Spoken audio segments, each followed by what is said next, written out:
What's up, everybody? Good afternoon. It's October 8th. James Gore, Sonoma County Supervisor. I wanted to do a little something special this afternoon. It's the 7-year anniversary from our Sonoma Complex fires, the Tubbs, the Nuns, and the Pocket Fire. For those of you who remember, 7 years ago, we really got hit hard, and we lost 25 members of our community. God rest their souls.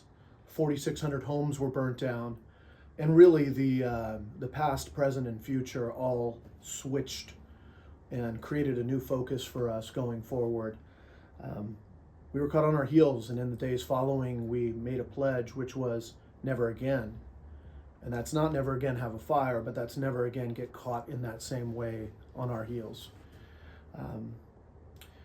Today at the Board of Supervisors meeting, we started by sharing, and our chair, David Rabbit, read into the record the story of the fire, which started at 9:40 p.m. On the evening of October 8th. You all know 70-mile-an-hour winds, 40 in the valleys, 90 up on the hilltops, some cresting over 100. Came through, ripped through Larkfield Estates, Mark West Springs Road. This is the Tubbs Fire, not the Nuns Fire, which had its own story. Mark West Estates, Wickiup, all these areas. The fuel from that pushed it over into Coffee Park.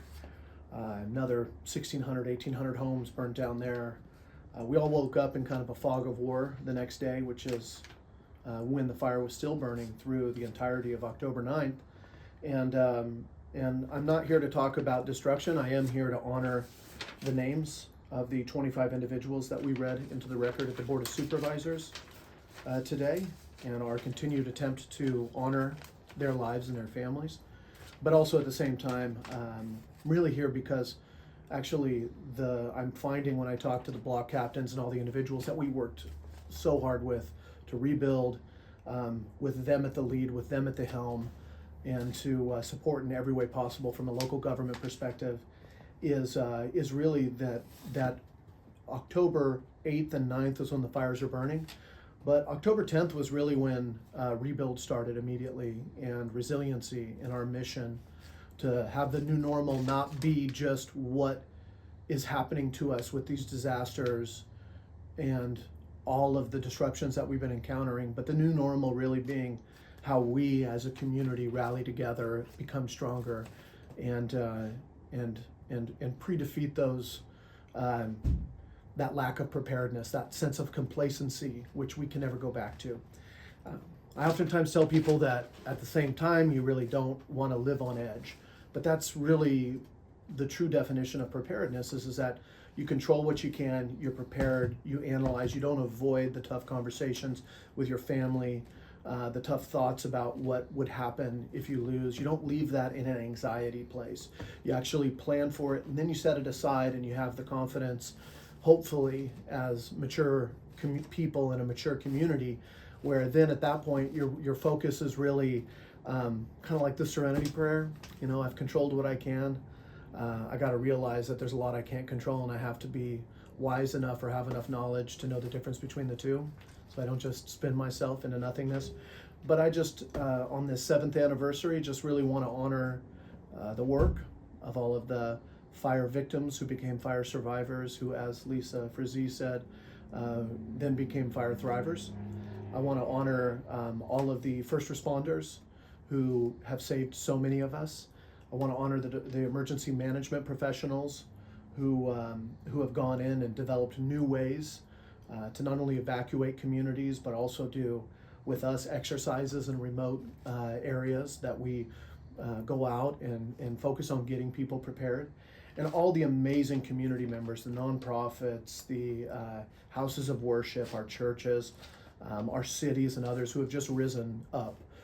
Since we had the fires in 2017, we obviously have had more fires. We have also had a pandemic. We have, I think, had 9 presidentially declared disasters in the last 7 years in one county. And we see what's happening right now with Hurricane Milton, impending hitting tonight in Florida. And we just know that we have to continue to rally. So it's been the honor of my life and many of my colleagues to work with this community in these disruptive times to become better, to become more resilient, and to go after it, because that's what we can do. We got to control what we can. So behind me you see an amazing kind of picture that in a way is from a helicopter when we got up and toured it. Will Bucoy, an amazing photographer, took this picture and gave us this afterwards. So it's a one-on-one from Will. Burned out area, the intermediate area where all the fight and the protection happened, and then all this beautiful growth on the side. Also, a family member of mine in her backyard in Coffey Park. Everything was gone except this meditation statue, and we had a friend take that picture and turn it into a painting to honor that even in the midst of destruction there is beauty and grace that persists. And I just want to finish up by saying thanks. We just had a Board of Supervisors meeting. We continue to do the hard work, and you all do the real work in community. So blessings to you all, and onward and upward.